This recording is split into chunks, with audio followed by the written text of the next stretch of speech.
जी, आज के लेक्चर का आगाज़ करते हैं। सबसे पहले तो प्रीवियस लेक्चर में किसी किस्म का कोई क्वेश्चन पूछना चाहते हो तो पूछ लीजिए।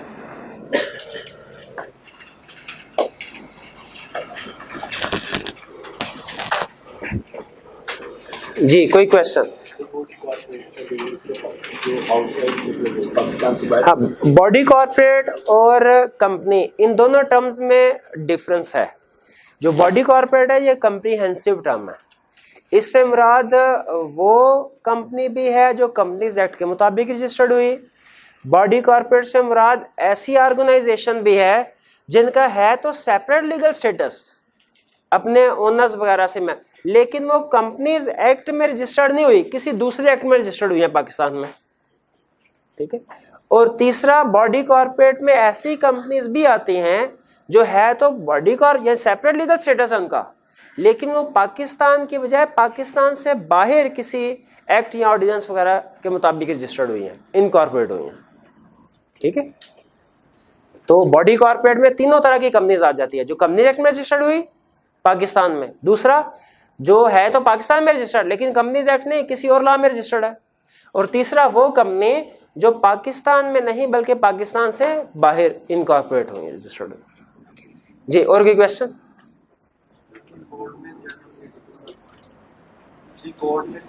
अच्छा, पावर ऑफ कोर्ट्स, हमने लास्ट लेक्चर में पावर पढ़ी थी डिफरेंट अथॉरिटीज की। तीन अथॉरिटीज हमारे लॉ में हमें मिलेगी डिफरेंट प्लेसेस पे, एक रजिस्ट्रार और एससीसीपी, और तीसरी अथॉरिटी होगी कोर्ट। कोर्ट जो है वो एक्सेप्शनल सिचुएशन में ही कोर्ट का कंसेप्ट हम डिस्कस करते हैं। उसमें एक सिचुएशन ये थी कि अगर जनरल मीटिंग्स जो हैं उनको कंडक्ट करने में प्रॉपर रूल्स को फॉलो नहीं किया गया, जो जनरल मीटिंग्स हैं। आगे चल के हमें पूरा चैप्टर है हमारा चैप्टर 24, उनमें हम मीटिंग्स के बारे में पढ़ेंगे कि जनरल मीटिंग्स की कितनी टाइप्स हैं और इस मीटिंग को कंडक्ट करने के लिए किन रूल्स को फॉलो करना पड़ता है। कंसेप्ट यह है कि अगर उन रूल्स को फॉलो नहीं किया गया तो फिर कोर्ट के पास ये पावर है कि किसी भी जनरल मीटिंग को वो नल एंड वाइड करार दे सकती है। फॉर एग्जांपल कोर्ट ये कह सकते हैं कि एबीसी कंपनी की जो 25 अप्रैल को मीटिंग हुई थी उसे नल एंड वाइड करार दिया जाता है क्योंकि उसमें इस रूल को फॉलो नहीं किया गया था। अब इसका इफेक्ट क्या होगा? उस जनरल मीटिंग में जो भी फैसले किए गए थे वो सारे के सारे जीरो, नल एंड वाइड हो जाएंगे। ठीक, तो कोर्ट की ये पावर। जी, और कोई क्वेश्चन?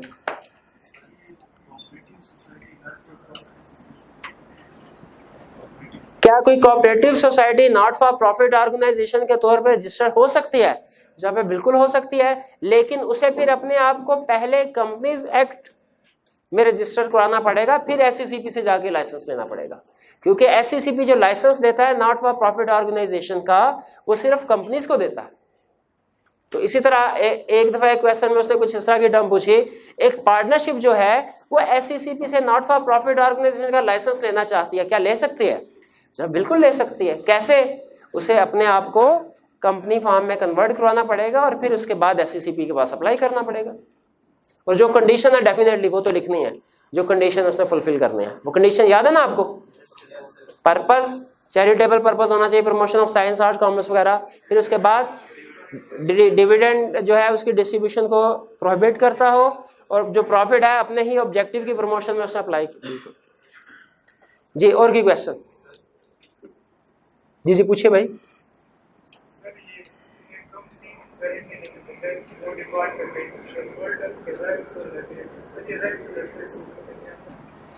एक company limited by guarantee default करती है तो उसके मेंबर्स के राइट्स और लायबिलिटीज क्या होंगे? ये रेफर कर रहे हैं वही मिसिस राहील वाले क्वेश्चन को। आपको याद होगा उसमें भी हमने ये कंसेप्ट पढ़ा था।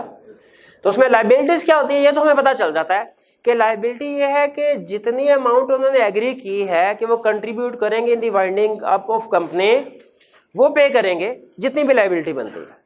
लेकिन सम टाइम ऐसा होता है कि कोई एक मेंबर जितने उसकी लायबिलिटी एक्चुअल बनती है, एक है मैक्सिमम लायबिलिटी जो उन्होंने मेमोरेंडम में एग्री की होती है कि मैक्सिमम हम इतनी अमाउंट कंट्रीब्यूट करेंगे।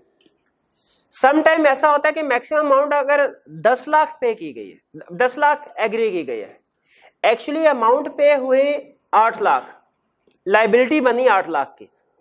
किसी मेंबर की ए बी सी 3 मेंबर है, ए और बी और सी ने 10-10 लाख एग्री की, एक्चुअल लायबिलिटी बनी 8 लाख, ए ने 8 लाख दे दिया, बी ने 8 लाख दे दिया, सी जो है वो कहने लगा मेरे पास तो सिर्फ 4 लाख है, 4 लाख दिया उसने और बाकी भाग गया वो। अब बताइए क्या मेंबर ए और बी से सी से जो नुकसान हुआ है, सी के भागने की वजह से जो नुकसान, ए और बी से पूरा करवा सकते हैं? ए और बी की लायबिलिटी है कि वो उस नुकसान को पूरा करेंगे, लेकिन किस अमाउंट तक? अपनी जो मैक्सिमम अमाउंट एक्चुअल बनती थी 8-8 लाख, लेकिन सी के भागने की वजह से अब उन्हें 10-10 लाख पे करना पड़ेगा, लेकिन जो एग्री की थी उससे ऊपर नहीं जाएंगे, 10-10 लाख पे करना पड़ गया। ये लायबिलिटी होगी इनकी। अब ए और बी का राइट क्या भला कि अपने ड्यू शेयर से जितना ज्यादा उन्होंने पे किया है वो सी से रिकवर करवाएं। लॉ एक्सटर्नल पार्टीज को प्रोटेक्ट करता है, इसलिए एक्सटर्नल पार्टीज को उन्होंने कहा कि भाई मेंबर में से जो भी आपके हत्थे चढ़े उसे पैसे निकलवा लो। फिर उसके बाद इंटरनल पार्टीज को कहा कि अगर जो आपका जितना प्रोपोर्शनेट शेयर बनता है आपने उससे ज्यादा पैसे पे कर दिए हैं, क्योंकि कोई दूसरा मेंबर हो सकता है पे नहीं कर सका था, तो फिर आपका राइट है कि उस दूसरे मेंबर से रिकवरी करवा लें उसे ढूंढ के। ये समझ आ गया लायबिलिटी और राइट में फर्क? जी, और कोई क्वेश्चन? कोई क्वेश्चन नहीं? आज के लेक्चर की तरफ चलते हैं। जी जी जी, ये होम असाइनमेंट आज डिस्कस नहीं, अभी ये एग्री हुआ है कि होम असाइनमेंट अब कल डिस्कस होगी। जी, आज हम चैप्टर 20 स्टार्ट करने जा रहे हैं। चैप्टर 19 में हमने बेसिक कंसेप्ट्स पढ़े थे एक कंपनी के। चैप्टर 19 के बाद हमें इस काबिल होना चाहिए कि जिस तरह सोल प्रोप्राइटरशिप और पार्टनरशिप के साथ हम फेमिलियर होते हैं, उसी तरह कंपनी फॉर्म ऑफ बिजनेस के साथ भी हम फेमिलियर हो। हमें पता हो कि कंपनी क्या होती है, उसके बेसिक फीचर्स या कैरेक्टरिस्टिक्स क्या है, खास तौर पे लायबिलिटी के हवाले से और सेपरेट लीगल स्टेटस के हवाले से, क्योंकि ये मोस्ट इंपोर्टेंट कैरेक्टरिस्टिक्स हैं किसी भी कंपनी के। आज के लेक्चर के बाद आपको इस काबिल होना चाहिए कि अगर आप ये डिसाइड करते हैं कि आपने अपनी एक कंपनी एस्टेब्लिश करनी है तो आप उस कंपनी को एस्टेब्लिश कर सकें। आज के लेक्चर में हमने ये सीखना है कि पाकिस्तान में एक कंपनी को रजिस्टर करवाने के लिए क्या प्रोसीजर्स होते हैं। ठीक है, फॉरेन कंट्रीज में कुछ लोग ऐसा भी काम करते हैं, वो क्या करते हैं कि बहुत सी कंपनीज जो है वो रजिस्टर करवाते रहते हैं, और जिन लोगों ने बिजनेस स्टार्ट करना होता है, बजाय ये कि वो जो स्टार्ट का लीगल प्रोसेस है कंपनी इनकॉर्पोरेशन के स्टार्ट से लेके एंड तक, उसमें टाइम ज़ाया करें, वो कहते हैं सर हमारे पास बनी बनाई ये कंपनी है, हम ये आपको ट्रांसफर कर देते हैं, आप हमें कुछ पेमेंट कर दीजिए। तो ये एक तरह से बिजनेस भी है कि लोग कंपनी बना के आगे दूसरे लोगों को, जो न्यू बिजनेस में जिन्होंने company form of business establish करना है, उसको ट्रांसफर कर देते हैं। तो बहरहाल हमने चाहे खुद अपनी कंपनी स्टार्ट करनी हो, अपनी कंपनी रजिस्टर या इनकॉर्पोरेट करवानी हो, या दूसरों के बिहाफ पे दूसरों को कंपनी इनकॉर्पोरेट करके रजिस्टर करके देनी हो, दोनों सूरतों में आपके लिए कंसेप्ट हेल्पफुल होगा। कंसेप्ट क्या सीखने जा रहे हैं कि पाकिस्तान में अगर आपने एक कंपनी रजिस्टर करवानी है, इसका प्रोसीजर क्या होगा, प्रोसेस क्या होगा। और ज़हन में रखिएगा, इस लर्निंग ऑब्जेक्टिव को, आज वाले लर्निंग ऑब्जेक्टिव पढ़ने के बाद आपको इस काबिल होना चाहिए कि अगर आपसे कहा जाए कि एक कंपनी रजिस्टर करवा दें तो आप उस कंपनी को रजिस्टर करवा सकें। स्टार्ट करें। कंसेप्ट बिल्कुल सिंपल, प्रोसीजरल लर्निंग ऑब्जेक्टिव है ये। प्रोसीजर लर्निंग ऑब्जेक्टिव वो होते हैं जो स्टेप बाय स्टेप चलते हैं। लॉ में या किसी भी सब्जेक्ट में जो कंसेप्ट स्टेप बाय स्टेप चलते हैं वो समझना बहुत आसान होता है, अगर आप कंसेप्चुअली चीजों को लेके चल रहे हो तरतीब से कि पहले ये काम होगा फिर ये होगा। सबसे पहले ये कहता है कि कंसेप्ट को उसने हमें दो हिस्सों में डिवाइड किया। एक उसने बताया कि रजिस्ट्रेशन का प्रोसेस क्या होगा, और दूसरे में बताया अगर आप एक कंपनी को रजिस्टर कर लेते हैं तो उसका इफेक्ट क्या होगा। प्रोसेस क्या होगा और उसका इफेक्ट क्या होगा। पहले प्रोसेस के बारे में पढ़ते हैं। कहता है अगर आप कोई भी कंपनी रजिस्टर करवाना चाहते हैं पाकिस्तान में, इनकॉर्पोरेट करना चाहते हैं आप, तो आपको अप्लाई करना पड़ेगा रजिस्ट्रार को। 3 डॉक्यूमेंट्स आपने बनाने हैं। एक मेमोरेंडम ऑफ एसोसिएशन, जिसे मेमोरेंडम भी कहते हैं, MOA एब्रीविएट भी करते हैं। दूसरा आर्टिकल्स ऑफ एसोसिएशन, जिसे आर्टिकल्स भी कहते हैं और AOA भी एब्रीविएट करते हैं। और फिर declaration of compliance with requirement of companies act, एक बयान हल्फी जमा करवाना पड़ेगा कि हमने कंपनी इनकॉर्पोरेट करने के लिए जो भी चीजें थी कानून के मुताबिक वो सारी पूरी कर दी हैं, और आइंदा भी हम ये जो मेमोरेंडम और आर्टिकल एसोसिएशन है इसकी पाबंदी करेंगे, इसके मुताबिक ही कंपनी चलाएंगे। ये नहीं कि मेमोरेंडम या आर्टिकल में लिखा कुछ और है और काम कुछ और करें, ये नहीं करना, बयान हल्फी भी जमा करवाना है।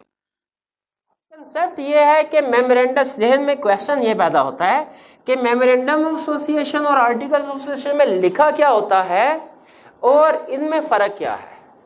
याद रखें, मेमोरेंडम ऑफ एसोसिएशन को कहा जाता है ये एक्सटर्नल पार्टीज के लिए यूजफुल इंफॉर्मेशन है, और articles of association internal parties यानी मैनेजमेंट के लिए। मेमोरेंडम ऑफ एसोसिएशन में लिखा जाएगा कंपनी का नाम क्या है, किस प्रोविंस में है, ये लायबिलिटी क्या है शेयर होल्डर्स मेंबर्स की, ठीक है, कैपिटल कितना है इसका, इस तरह की इंफॉर्मेशन मेमोरेंडम में लिखी जाती है। जबकि आर्टिकल्स में लिखा जाता है कि कंपनी का जो इंटरनल तरीकाकार होगा, इसको चलाया कैसे जाएगा, इस कंपनी के इंटरनल अफेयर्स को कैसे चलाया जाएगा।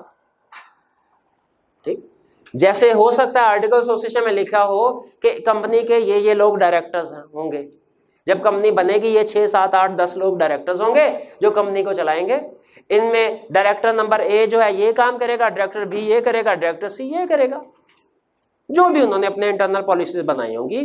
तो ये आर्टिकल ऑफ एसोसिएशन ज्यादा डिटेल्ड डॉक्यूमेंट है जिसमें लिखा होता है कि कंपनी के इंटरनल मैटर्स को कैसे डील किया जाएगा। और मेमोरेंडम ऑफ एसोसिएशन ये एक सफे का सिर्फ डॉक्यूमेंट है जिसमें कंपनी के बारे में बेसिक इंफॉर्मेशन बताई जाती है जो कि कंपनी के साथ डील करने वाले लोगों के लिए रेलिवेंट होगी। जैसे कंपनी का नाम क्या है, कंपनी के मेंबर्स की लायबिलिटी क्या है, कंपनी का रजिस्टर्ड ऑफिस किस जगह पे है, शेयर कैपिटल कितना है कंपनी का, ठीक है, ऑब्जेक्ट क्या है कंपनी का, प्रिंसिपल लाइन ऑफ बिजनेस क्या है, क्या कंपनी एयरलाइन है, टेक्सटाइल सेक्टर में काम कर रही है, किस सेक्टर में, बैंक है कोई, ठीक। तो ये मेमोरेंडम से बेसिक इंफॉर्मेशन मेमोरेंडम में हो। तो इसका मतलब ये हुआ कि जो लोग कंपनी बनाना चाहते हैं, जो लोग कंपनी बनाना चाहते हैं उन्हें नाम दिया जाता है प्रोमोटर्स का। जो कंपनी बनाना चाहते हैं उन्हें नाम क्या दिया जाता है, प्रोमोटर्स का। प्रोमोटर्स एक मेमोरेंडम ऑफ एसोसिएशन बनाएंगे, एक आर्टिकल्स ऑफ एसोसिएशन, फिर डिक्लेरेशन ऑफ कंप्लायंस, बयान हल्फी जमा करवाएंगे और पहुंच जाएंगे रजिस्ट्रार के पास। प्रोमोटर्स, फर्ज कीजिए कि 10 प्रोमोटर्स हैं, रजिस्ट्रार के पास पहुंच गए। अब memorandum of association her company के लिए प्रिपेयर करना लाजमी है, लाजमी।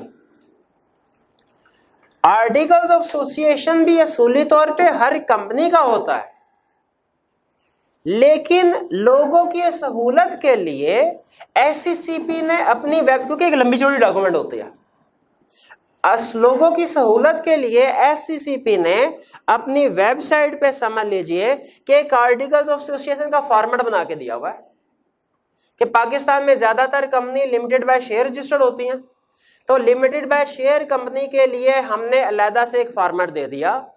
आप चाहे, अगर आपने कंपनी बनानी है कोई, आप चाहे तो जो एससीसीपी की वेबसाइट पे फॉर्मेट है उसको अडॉप्ट कर लें।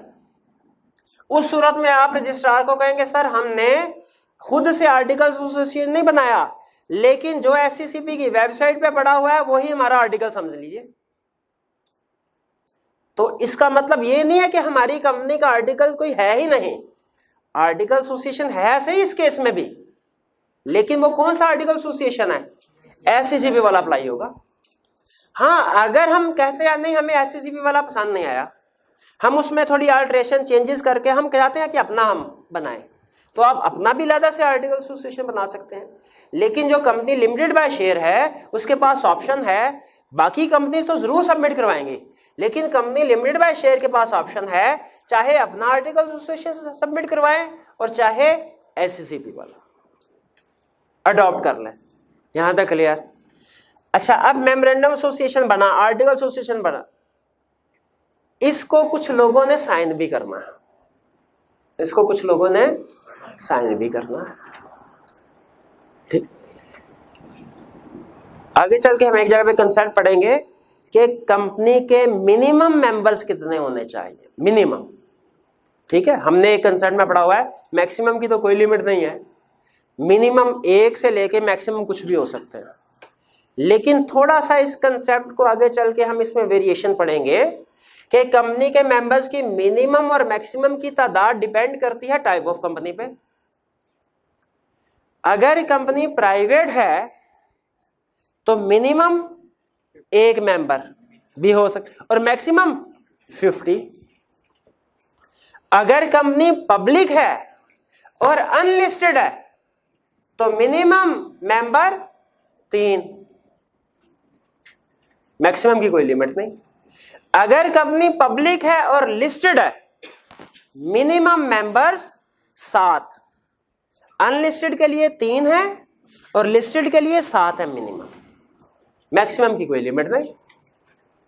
ठीक है, ये चल के आगे चल के एक जगह पढ़ेंगे। अब मुझे ये बताइए, क्या memorandum of association, article association, जो लोग मेंबर बनना चाहते हैं, कम से कम फर्ज कीजिए अनलिस्टेड कंपनी रजिस्टर करवा रहे हैं, कम से कम 3 लोग। अगर प्राइवेट कंपनी रजिस्टर करवा रहे हैं other than single member company, कम से कम 2 लोग। प्राइवेट कंपनी में मिनिमम नंबर कितने हैं, सिंगल मेंबर कंपनी में 1, other than single member company, public company में अनलिस्टेड है तो, लिस्टेड है तो 7। जितने भी मिनिमम, कम से कम उतने लोग मेमोरेंडम जो रजिस्ट्रार को दिया जा रहा है उसको साइन करें। उसको क्या करें, साइन करें। मेमोरेंडम को भी करें, आर्टिकल्स को भी करें। फर्ज कीजिए प्रमोटर से 10, उनमें से 5 ने कहा हम मेंबर बनेंगे, कंपनी चलाएंगे। 5 ने कहा नहीं, हम सिर्फ कंपनी बनने तक आपके साथ हैं, उसके बाद आप हमें हमारे पैसे दीजिएगा और हम निकल जाएंगे, आप जाने आपका काम जाने।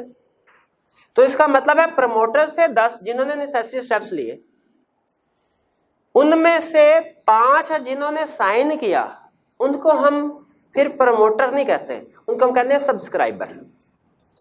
सब्सक्राइबर का मतलब है प्रमोटर्स में से वो लोग जो मेमोरेंडम और आर्टिकल्स को साइन कर दे। अब मेमोरेंडम, आर्टिकल्स, डिक्लेरेशन, इसको हमने प्रिपेयर किया, साइन किया और किसके पास पहुंच गए, रजिस्ट्रार के पास। रजिस्ट्रार से पूछा जी बताइए किस लिए आना हुआ, हमने कहा सर कंपनी रजिस्टर करवानी है, और किस लिए आना आपके पास, उन्होंने कहा लाए डॉक्यूमेंट, डॉक्यूमेंट दिए। अब यहां से कहानी में 2 पॉसिबिलिटीज हैं, या तो सारे कानूनी तकाजे पूरे हुए होंगे या इन डॉक्यूमेंट्स में कोई ना कोई गड़बड़ होगी। जैसे हो सकता है मेमोरेंडम एसोसिएशन को कुछ लोगों ने साइन ना किया हो, इसमें जो इंफॉर्मेशन आनी चाहिए थी वो इंक्लूड ना की गई हो। आर्टिकल एसोसिएशन में लिखा होना चाहिए था कि कौन कौन बंदे डायरेक्टर बनेंगे, कंपनी को चलाएंगे, इंटरनल अफेयर है, उनके नाम ना लिखे होंगे, या कोई भी और हो सकता है। एक लीगल केस ऐसा भी था जिसमें कंपनी रजिस्ट्रार के पास रजिस्टर करवाने के लिए गए और कंपनी का मकसद क्या था कि अफगानिस्तान से असलहा खरीदना है और पेशावर में बेचना है। अब मुझे बताइए रजिस्ट्रार को ये कंपनी रजिस्टर कर, अच्छा मेमोरेंडम एसोसिएशन सही, आर्टिकल भी सही, डिक्लेयर कंप्लायंस भी है, लेकिन मेमोरेंडम में जो मकसद लिखा हुआ है वो इलीगल था। क्या रजिस्ट्रार को ये रजिस्टर कर देनी चाहिए कंपनी? बिल्कुल भी नहीं करनी चाहिए मेरे भाई, बिल्कुल भी नहीं करनी चाहिए, उसे रिफ्यूज कर देना चाहिए। यही कह रहा है, अगर आपने ये तीनों डॉक्यूमेंट्स जाके रजिस्ट्रार को जमा करवाई, अगर रजिस्ट्रार मुतमिन है कि लीगल रिक्वायरमेंट पूरी हो गई है, आपने लॉफुल पर्पस के लिए कंपनी बना रहे हैं, तो रजिस्ट्रार क्या करेगा, इशू कर देगा क्या, सर्टिफिकेट ऑफ इनकॉर्पोरेशन। ये है गुड न्यूज हमारे लिए कि हमारी कंपनी क्रिएट हो गई, सर्टिफिकेट ऑफ इनकॉर्पोरेशन बन गया। जिस तरह वो होता है ना जन्म पर्ची, बर्थ सर्टिफिकेट, इसका स्टेटस वैसे ही बताया था, सर्टिफिकेट ऑफ इनकॉर्पोरेशन। इसके ऊपर क्या लिखा होगा, इसके ऊपर कंपनी का नाम लिखा होगा, नंबर लिखा होगा, रजिस्ट्रेशन नंबर क्या है, स्टेटस लिखा होगा, प्राइवेट है कि पब्लिक कंपनी है, और लाइबिलिटी लिखी होगी क्या है। ठीक है, सबसे अहम चीज रजिस्ट्रेशन नंबर लिखा होगा। जिससे हमें पता चल जाएगा कि वाकई कंपनी इनकॉर्पोरेट हुई है और सरकारी खातों में इसका इंदराज हो चुका है। तो सर्टिफिकेट ऑफ इनकॉर्पोरेशन, यहां तक क्लियर है? अच्छा, दूसरी पॉसिबिलिटी क्या है? अगर रजिस्ट्रार को लगता है कि इन डॉक्यूमेंट्स में कोई डिफेक्ट है, पर्पस हो सकता है इलीगल हो, ऑब्जेक्टिव इलीगल हो, या डॉक्यूमेंट्स कोई सही तरीके से प्रिपेयर नहीं किए गए, रजिस्ट्रार डॉक्यूमेंट्स वापस कर देगा। उसी वक्त चेक नहीं करता, ये 2-4 दिन लगते हैं। फिर उसके बाद अगर लगे कि इनमें कोई डिफेक्ट है, वो डॉक्यूमेंट्स पोस्ट कर देता है उस एड्रेस पे जो उसे दिया जाता है सब्सक्राइबर की तरफ से, और उधर लिख देता है आपके डॉक्यूमेंट्स में ये फॉल्ट है, इसको ठीक करके तो दोबारा लेके आइए। अब जो उधर सब्सक्राइबर बैठे हैं, उन्हें जब पता चला कि रजिस्ट्रार ने रिफ्यूज कर दिया रजिस्ट्रेशन से, हमारी रजिस्ट्रेशन नहीं कर रहा, इनके पास भी 2 ऑप्शन हैं। पहले अगर ये समझते हैं कि ओ यार गलती हो गई, ये करना था नहीं किया, तो डॉक्यूमेंट्स को रिवाइज करें, दोबारा रजिस्ट्रार को जमा करवा दें। अगर ये समझते हैं नहीं नहीं नहीं हमारी डॉक्यूमेंट्स तो बिल्कुल ठीक थी, रजिस्ट्रार बिला वजह हमें तंग कर रहा है, लगता है ये कोई रिश्वत लेना चाह रहा है हमसे, तो फिर रजिस्ट्रार के अब्बू जी के पास चले जाए, वो SCCP, उन्हें कहे देखें आपका जूनियर है। लेकिन जाना SCCP के पास कब है? जब रजिस्ट्रार ने रिफ्यूज किया उसके 30 दिन के अंदर अंदर अपील फाइल करनी है कमीशन को। तो रजिस्ट्रार अगर रिफ्यूज कर दे तो कंपनी के पास कोर्स ऑफ एक्शन क्या है? 2, एक नहीं 2 कोर्स ऑफ एक्शन है। क्या? या तो रिवाइज करके डॉक्यूमेंट सबमिट करवाए, या कमीशन के पास अपील, और कमीशन जो फैसला कर दे वो फुल एंड फाइनल है, उसके खिलाफ कहीं अपील फाइल नहीं हो सकती। यानी कहना यह चाह रहा है मेरे फैसले के खिलाफ कोर्ट में नहीं जा सकते तो, क्योंकि कुछ चीजें ऐसी हैं जिनमें SCCP फाइनल अथॉरिटी है। किसी कंपनी को रजिस्टर होना चाहिए कि नहीं, SCCP बेहतर समझता है कोर्ट के मामले में, कोर्ट की बिनिस्बत। तो इसीलिए अगर रजिस्ट्रार रिफ्यूज कर दे तो हमारे पास कितनी ऑप्शन है? एक नहीं, क्या ऑप्शन है? पहला रिवाइज करके सबमिट करवाएं विदिन 30 डेज। आपको पता है लॉ में days, authority, type of, note कर लें, हर सब्जेक्ट का कोई ना कोई एक सक्सेस फैक्टर होता है। लॉ का है डेज, लिखे days, authority, type of company. जहां कहीं आए कंसेप्ट में ये लाजमी आपने याद करना, इसके बगैर पास होना मुश्किल है। वो हमें मुतालिया पाकिस्तान होता था हमारा इंटर में एक सब्जेक्ट, तो वो हम ये समझते थे इसमें नंबर नहीं आते। हमारे सर ने एक दिन एक छोटी सी चीज बताई, उसने कहा इसमें मार्क्स लेने हैं, 3 चीजों का ध्यान रखें, नाम, जगह और डेट। कोई भी मुआहदा, शिमला मुआहदा हुआ है या कोई कुछ भी हुआ है, वहां पे आप बाकी जो मर्जी लिख दें, ये 3 चीजें सही लिखें, आपके मार्क्स आएंगे। और ये बाकी मार्क्स आए, बाकी कुछ भी नहीं आता था, लेकिन कोई भी मुआहदा आता था या कोई भी करारदादे पाकिस्तान जो भी होता था, 3 चीजें छाप देते थे। एग्जैक्टली उसी तरह आज लॉ के बारे में सुन लीजिए। लॉ का कोई कंसेप्ट आपने पढ़ना है, आपने ये जरूर ज़हन में रखना है अथॉरिटी कौन सी इन्वॉल्व हो रही है, दिन कितने हैं, और टाइप ऑफ कंपनी कौन सी है। तो सर्टिफिकेट ऑफ इनकॉर्पोरेशन किस किस्म की कंपनी ने ऑब्टेन करना है? किस किस्म की कंपनी ने, नहीं, किस किस्म की कंपनी ने ऑब्टेन करना है सर्टिफिकेट इनकॉर्पोरेशन? पब्लिक ने कि प्राइवेट ने? हर तरह की कंपनी ने, इसमें मैंने आपको पढ़ाया कि पब्लिक ये होगी तो प्राइवेट ये होगी। तो जिस कंसेप्ट में आपको नहीं पढ़ाया जाता ना कि पब्लिक और प्राइवेट का फर्क है, इसका मतलब है वो हर तरह की कंपनी के लिए है। ठीक है, जहां पे फर्क आएगा वहां के क्लियरली बता दिया जाएगा, ये सिर्फ पब्लिक के लिए, ये सिर्फ प्राइवेट के लिए। तो स्टूडेंट गलती क्या करते हैं, कंसेप्ट याद कर लेते, सारी कंडीशन याद कर ली, 6 कंडीशन, ये नहीं पता चला कि वो सिर्फ पब्लिक के लिए थी, प्राइवेट के लिए थी नहीं। प्रोसेस क्लियर हो गया? तो मुझे बताइए मेरे भाई, आपने कंपनी रजिस्टर करवानी है, क्या करेंगे? हाँ, memorandum of association, article of association, declaration of compliance, ये प्रिपेयर करके सब्सक्राइब करेंगे, सब्सक्राइब में साइन करेंगे कुछ दूसरे लोगों के साथ मिलके, रजिस्ट्रार को जमा करवा देंगे। अच्छा, क्या हर कंपनी के लिए लाजमी है आर्टिकल ऑफ एसोसिएशन सबमिट करवाना? ऐसी कंपनी जो लिमिटेड बाय शेयर है उसके लिए लाजमी नहीं है, क्योंकि वो SECP का जो अपना बनाया हुआ उसका है आर्टिकल उसको अडॉप्ट कर सकती है। आगे चलते हैं हम, इफेक्ट ऑफ रजिस्ट्रेशन। अगर एक कंपनी रजिस्टर हो जाती है इसका इफेक्ट क्या होगा, असर क्या होगा। इसको हमने दो हिस्सों में डिवाइड कर दिया कंसेप्ट को। ज्यादातर ये कंसेप्ट पूछा करता है, लेकिन ICAP ने रिसेंटली एक सप्लीमेंट इशू किया है, उसमें ये कंसेप्ट भी उसने डिस्कस कर दिया। पहले सिलेबस में सिर्फ यही होता था। अब ICAP का सप्लीमेंट आपने देखा होगा, आज मैंने सप्लीमेंट भी लिखा हुआ है 2019, उसमें उसने वो कंसेप्ट भी डिस्कस किया। तो दोनों पढ़ते हैं। वो कहता है कंपनी रजिस्टर हो गई, इसका इफेक्ट क्या होगा कंपनी पे, इसका इफेक्ट क्या होगा सब्सक्राइबर्स पे। जब कंपनी एक दफा रजिस्टर हो गई, कंपनी कब रजिस्टर होती है भला, जब सर्टिफिकेट ऑफ इनकॉर्पोरेशन इशू हो जाता है। तो इससे इफेक्ट क्या पड़ता है, कहता है पहली चीज आज के बाद from the date of incorporation, जो कि सर्टिफिकेट ऑफ इनकॉर्पोरेशन पे लिखी होती है, from the date of incorporation ये कंपनी बॉडी कॉर्पोरेट होगी। अब ये कंपनी एग्जिस्ट कर रही है, क्रिएट, इस दिन कंपनी पैदा हुई बॉडी कॉर्पोरेट, और ये सेपरेट है, इसका लीगल स्टेटस सेपरेट है, इसकी परपेचुअल सक्सेशन है। अब नोट कीजिए वही फीचर्स ऑफ कंपनी, इसका मतलब है कंपनी बनने से पहले तो कोई कंपनी थी नहीं, उसका कोई फीचर नहीं था।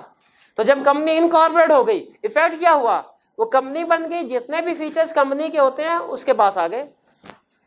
जो हमने कंपनी रजिस्टर करवाई वो बॉडी कॉर्पोरेट भी है, उसका सेपरेट लीगल स्टेटस भी है, परपेचुअल सक्सेशन भी है, लिमिटेड लायबिलिटी भी है मेंबर्स की। फिर इसके बाद जो जिन लोगों का नाम आर्टिकल्स में लिखा हुआ है, जैसे ही कंपनी रजिस्टर हुई वो ऑटोमेटिक डायरेक्टर बन गए। नॉर्मल रूल ये होता है कि डायरेक्टर को अपॉइंट करना पड़ता है, लेकिन कहता है जब पहली दफा आपने आर्टिकल रजिस्टर करवाए तो जिन लोगों का नाम आर्टिकल में दर्ज था वो ऑटोमेटिकली डायरेक्टर बन गए from date of incorporation. Clear हो गए? और जो मेंबर्स थे, जो कंपनी, एक और पॉइंट, जो कंपनी के सब्सक्राइबर्स थे उन पे क्या फर्क पड़ेगा। जो सब्सक्राइबर हैं, सब्सक्राइबर कौन थे, जिन्होंने साइन किए थे, वो कंपनी के मेंबर बन जाएंगे। देखें 3 टर्म्स हैं, प्रोमोटर, सब्सक्राइबर, मेंबर। इनमें डिफरेंस सिर्फ टाइमलाइन का है। जब हम अभी सोच रहे होते हैं यार कंपनी बनानी है, प्रोमोटर, वही लोग जब मेमोरेंडम या आर्टिकल पे साइन कर देंगे, अब उन्हें प्रोमोटर नहीं कहेंगे, सब्सक्राइबर कहेंगे। और जब वही मेमोरेंडम और आर्टिकल रजिस्टर हो जाएगा वो मेंबर बन जाएंगे। ठीक है, तो फर्क है प्रोमोटर, सब्सक्राइबर, मेंबर में फर्क। कह रहे हैं सब्सक्राइबर क्या हो जाएंगे, वो मेंबर बन जाएंगे, बन गए। और क्या होगा, memorandum of association, article association के ऊपर बाइंडिंग है, यानी अब मेंबर्स ने या डायरेक्टर्स ने जो भी फैसले करने हैं कंपनी के बारे में वो मेमोरेंडम और आर्टिकल्स के अंदर रहते हुए करने हैं, इसके अलावा नहीं करने। जो मकसद आपने मेमोरेंडम में लिख दिया, अब उस मकसद के मुताबिक ही आपने बिजनेस चलाना है। ये नहीं रजिस्ट्रेशन करवाई टेक्सटाइल की और काम शुरू कर दिया एयरलाइंस का, तो सारा इलीगल काम हो जाएगा। तो कहते हैं मेमोरेंडम और आर्टिकल्स बाइंडिंग होंगे आप पे जब रजिस्टर हो गए। और क्या होगा, सब्सक्राइबर ने जो लिखा होगा कि सर सब्सक्राइबर ने साइन किए मेमोरेंडम और आर्टिकल्स पे, अब कंपनी लिमिटेड बाय शेयर है, सब्सक्राइबर के लिए लाजमी होता है कि कम से कम 1 शेयर उन्होंने जरूर लेना है, ज्यादा जितना चाहे ले ले। तो जब वो डॉक्यूमेंट्स जमा करवा रहे होते हैं रजिस्ट्रार के पास, वो उन डॉक्यूमेंट्स में मेंशन करते हैं कि हम इतने शेयर्स लेंगे, अपने अपने नाम के आगे। मिस्टर ए मैं 1 लाख शेयर लूंगा, मिस्टर बी 50,000 लूंगा, मिस्टर सी मैं सिर्फ 1 लूंगा शेयर, या जितने भी वो मेंबर्स ने एग्री किया हुआ है के लेंगे। देखिए रजिस्ट्रेशन से पहले तो वो शेयर्स नहीं ले सकते। क्यों नहीं ले सकते, वो कंपनी नहीं है, कंपनी नहीं है तो कंपनी के शेयर सवाल ही पैदा नहीं होता हो। इसका मतलब ये है वो उस वक्त टेक्निकली अपनी विलिंगनेस शो करवाते हैं कि सर अगर कंपनी आपने रजिस्टर कर दी तो हम इतने इतने शेयर्स लेंगे। तो लॉ ये कहता है कि जब मेमोरेंडम और आर्टिकल रजिस्टर हो जाए, सर्टिफिकेट ऑफ इनकॉर्पोरेशन इशू हो जाए, फिर उसके बाद 30 दिन के अंदर अंदर जिस जिस सब्सक्राइबर ने कहा था, जिस जिस मेंबर ने कहा था कि मैं इतने शेयर्स खरीदूंगा, 30 दिन के अंदर अंदर कंपनी को पैसे जमा करवा दे और शेयर ले ले। अगर वो 30 दिन के अंदर अंदर शेयर्स नहीं खरीदता तो फिर उसका नाम मेंबर्स की लिस्ट से काट दिया जाएगा। भाई है कि भाई कंपनी ने चलना भी तो है ना, उसको पैसों की जरूरत है, पैसा कहां से आएगा, मेंबर्स देंगे तो फिर पैसा बिजनेस चलेगा ना। इसीलिए लॉ ने कहा 30 दिन के अंदर अंदर भैया पैसा जमा करवाओ कंपनी को, ताकि कंपनी अपनी एक्टिविटीज स्टार्ट कर सके। और जो मेंबर्स 30 दिन में पैसे जमा नहीं करवाता उसका नाम क्या किया जाएगा, लिस्ट ऑफ मेंबर से काट दिया जाएगा। और फिर कंपनी ने इनकॉर्पोरेशन के 45 दिन के अंदर अंदर रजिस्ट्रार को वेरीफाइड चार्टर्ड अकाउंटेंट या कॉस्ट मैनेजमेंट अकाउंटेंट की तरफ से वेरीफाइड रसीदें जमा करवानी है। सर ये देखें मेंबर ने पैसे सबमिट करवा दिए जो जो एग्री किए थे। रजिस्ट्रार को अपनी तसल्ली के लिए भी तो चाहिए ना, कंपनी बिला वजह ही कह दे कि सर पैसे आ गए हालांकि पैसे आए ना हो। इसलिए रजिस्ट्रार ने क्या कहा कि इनकॉर्पोरेशन के 30 दिन के अंदर अंदर सारे सब्सक्राइबर पैसे देंगे कंपनी को, जितने जितने शेयर्स उन्होंने एग्री किया था कि हम खरीदेंगे। और फिर उसके बाद इनकॉर्पोरेशन के ही 45 दिन के अंदर, अगले 45 दिन नहीं, इनकॉर्पोरेशन के ही यानी अगले 15 दिन के अंदर कंपनी ने क्या करना है, रिसीट्स जो है वेरीफाई करवा के, किससे, chartered accountant cost management accountant से रिसीट्स वेरीफाई करवा के रजिस्ट्रार को सबमिट करवा देने कि सर ये देख लीजिए पैसे पूरे हो गए, अब हम इनको शेयर इशू करने लगे हैं, इनका नाम अब हम रिमूव नहीं करेंगे। यहां तक बात समझ आ गई? अच्छा, ये दोनों कंसेप्ट में फर्क समझ आया? यहां पे वो कंपनी के पॉइंट ऑफ व्यू से बता रहा है ज्यादातर डिस्कशन कि कंपनी पे क्या इफेक्ट होगा इनकॉर्पोरेशन का, और यहां पे सब्सक्राइबर्स पे क्या इफेक्ट होगा ये बता रहा है। अव्वल तो क्वेश्चन में वो क्लियरली बताएगा। फर्स्ट कीजिए क्वेश्चन साइलेंट है कि कौन सा इफेक्ट पूछ रहा है, तो बेहतर है कि पहले ये बताइए, फिर उसके बाद अगर टाइम है तो ये वाला भी डिस्कस कर दे, वरना टाइम नहीं है तो ये काफी, इसको प्रायोरिटी देनी है। ठीक, इसके बाद दो छोटे छोटे कंसेप्ट हैं। कह रहा है डिफरेंस क्या है लफ्ज प्रोमोटर में, सब्सक्राइबर में और मेंबर में। डिफरेंस तो समझ आ गया आपको, प्रोमोटर में और सब्सक्राइबर में, सब्सक्राइबर में और मेंबर में। अब आपसे क्वेश्चन पूछता हूं,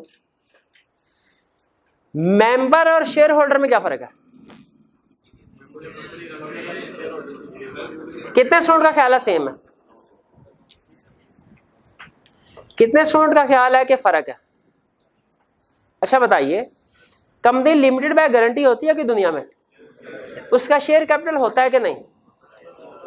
वो समटाइम होता है, समटाइम।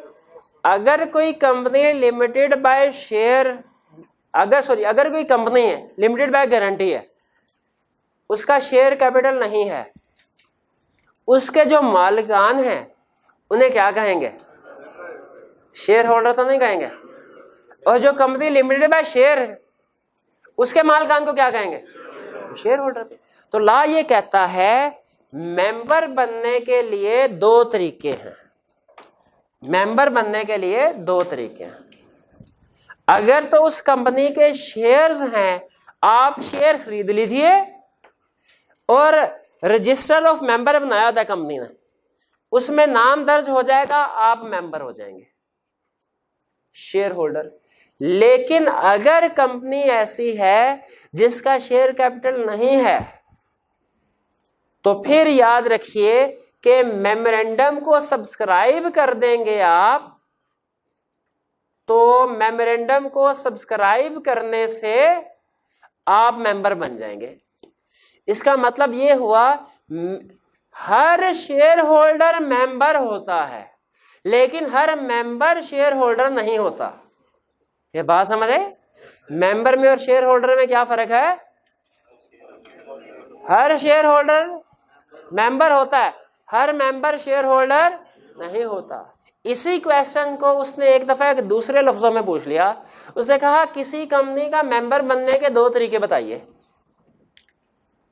हमने कहा पहला तरीका, अगर कंपनी का शेयर कैपिटल है उसके शेयर खरीद लीजिए, और दूसरा तरीका, शेयर कैपिटल नहीं है, मेमोरेंडम को सब्सक्राइब कर दें, आप मेंबर बन जाएंगे। फर्क समझ आया आपको? ठीक है, शेयर होल्डर में मेंबर में कंफ्यूज तो नहीं होंगे। अच्छा आगे चलते हैं, एक छोटा सा कंसेप्ट और, प्री इनकॉर्पोरेशन कॉन्ट्रैक्ट्स। देखिए बर्डन तो फील नहीं हो रहा ना, अभी इजी चल रहा है ना काम, कोई टेक्निकल कंसेप्ट तो नहीं। ठीक है, छोटा सा कंसेप्ट डिस्कस कर लेते हैं। Pre status of pre incorporation contracts. अब ये प्री इनकॉर्पोरेशन नाम से जो चीज जहन में आ रही है एग्जैक्टली वही मतलब है कि कंपनी के इनकॉर्पोरेट होने से पहले के जो कॉन्ट्रैक्ट्स हैं उनका क्या स्टेटस है। फर्ज कीजिए कि कंपनी ने इनकॉर्पोरेशन से पहले वो जो प्रोमोटर्स थे, सब्सक्राइबर्स थे, उन्होंने किसी के साथ एग्रीमेंट किया कि जब कंपनी बन जाएगी तो आपसे company for example 1 lakh unit इस चीज के खरीदेगी। इनकॉर्पोरेशन से पहले कॉन्ट्रैक्ट, क्या ये कॉन्ट्रैक्ट कंपनी पे बाइंडिंग है आफ्टर इनकॉर्पोरेशन? बताइए। लॉ ये कहता है ये कॉन्ट्रैक्ट कंपनी पे बाइंडिंग नहीं है। क्यों बाइंडिंग नहीं है? वो कहता है भाई जिस ये कॉन्ट्रैक्ट उस दौर का है जिस वक्त कंपनी एग्जिस्ट ही नहीं करती थी। जिस वक्त कंपनी एग्जिस्ट ही नहीं करती थी उस दौर की किसी भी ट्रांजैक्शन में कंपनी एक पार्टी ही नहीं थी, वो कंपनी पे कैसे कॉन्ट्रैक्ट बाइंडिंग हो सकता है जिसकी वो पार्टी ही नहीं? समझ आई बात के? एक और 5 रुपए के क्वेश्चन से कंसेप्ट समझते हैं। उसने कहा हम लोगों ने कंपनी बनानी थी, प्रोमोटर्स ने, तो memorandum association articles declaration compliance बनाना नहीं आता था। हमने एक वकील से कहा भैया तुम ये चीजें बना दो हमारे लिए। वकील ने कहा अच्छा ठीक है, 2 दिन लगा के वकील ने चीजें बना दी। उसके बाद हमने कहा अच्छा ऐसा है कि ये चूंकि कंपनी के बिहाफ पे हम ये सारा काम करवा रहे हैं आपसे, तो जब कंपनी रजिस्टर हो जाएगी उसके बाद आप कंपनी के पास जितने पैसे आएंगे उसमें से कंपनी आपको पेमेंट कर देगी। लॉयर ने कहा ठीक है कुछ दिन इंतजार कर लेते हैं। कंपनी रजिस्टर हो गई, सर्टिफिकेट ऑफ इनकॉर्पोरेशन इशू हो गया। बताइए क्या कंपनी पे बाइंडिंग है लॉयर को पेमेंट करना? नहीं बाइंडिंग। क्यों बाइंडिंग नहीं है? क्योंकि जिस वक्त ये कॉन्ट्रैक्ट हुआ उस वक्त कंपनी एग्जिस्ट ही नहीं करती थी। इनकॉर्पोरेशन के बाद तो जितने कॉन्ट्रैक्ट्स होंगे कंपनी उनके लिए लायबल है, बाइंडिंग है, लेकिन इनकॉर्पोरेशन से पहले जो भी काम हुए चाहे वो कंपनी के लिए ही क्यों ना हुए हो, चूंकि कंपनी उनमें एक पार्टी नहीं है, उस वक्त एग्जिस्ट ही नहीं करती थी, तो लॉ कहता है ये उस वक्त के कॉन्ट्रैक्ट्स के लिए, उस वक्त के एग्रीमेंट्स के लिए कंपनी लायबल नहीं, कंपनी पे बाइंडिंग नहीं। ये पॉइंट समझ आता है? अच्छा यहां पे फिर सुने, अगली दफा फिर हम लॉयर के पास गए, हमने कहा यार एक और कंपनी रजिस्टर करवाने हैं। उसने कहा नहीं अब तो नहीं मैं रजिस्टर करूंगा, अब पैसे पहले रखो मेरे हाथ, क्योंकि बाद में तो कंपनी लायबल होती नहीं है। बाद में जब कंपनी बन जाती है तो कंसेप्ट तो यह है कि वो अपने इनकॉर्पोरेशन से पहले के ट्रांजैक्शन के लिए लायबल नहीं है। अब प्रमोटर ये चाहते हैं कि पैसे भी तब दे जब कंपनी इनकॉर्पोरेट हो जाए, लेकिन लॉयर की सर्विसेज भी मिल जाए। क्या कोई दरमियानी रास्ता है? लॉयर का बिल्कुल रास्ता है। क्या? उसने कहा जरा पॉइंट सुनिएगा, देखें रास्ता कैसा निकाला कानूनदानों ने। उन्होंने कहा memorandum of association, articles of association जब रजिस्टर हो जाए तो क्या ये कंपनी के मेंबर्स पे और डायरेक्टर्स पे और दूसरे लोगों पे बाइंडिंग होते हैं? बाइंडिंग उन्होंने कहा बिल्कुल ठीक है, ऐसा करो आर्टिकल्स ऑफ एसोसिएशन के अंदर एक क्लॉज ये लिख दो, क्या कि कंपनी ने अपने इनकॉर्पोरेशन से पहले के जो कॉन्ट्रैक्ट्स हैं उनको पूरा करेगी। अगर इनकॉर्पोरेशन से पहले जो खर्चे कंपनी के लिए किए गए हैं उन खर्चों को अदा करने की पाबंद होगी। बताइए, अगर आर्टिकल एसोसिएशन में लाइन लिख दी जाए और फिर उसके बाद ये वाले आर्टिकल रजिस्टर हो जाए, अब कंपनी अपने इनकॉर्पोरेशन एक्सपेंसेस के लिए लायबल है कि नहीं? अब लायबल है। लेकिन अगर आर्टिकल्स में लिखा होगा तो, क्योंकि रूल क्या है, जब मेमोरेंडम और आर्टिकल रजिस्टर हो जाएं तो वो फिर बाइंडिंग हो जाते हैं मेंबर्स पे और डायरेक्टर्स पे। क्लियर हुई ये बात? तो आज के लेक्चर में हमने क्या सीखा?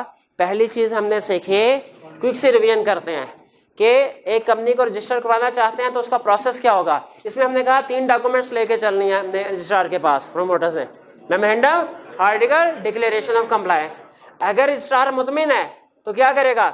सर्टिफिकेट ऑफ इनकॉर्पोरेशन इशू कर देगा। सर्टिफिकेट ऑफ इनकॉर्पोरेशन के ऊपर नाम, registration number, type of company, status क्या है, लायबिलिटी क्या है, ये लिखा होगा।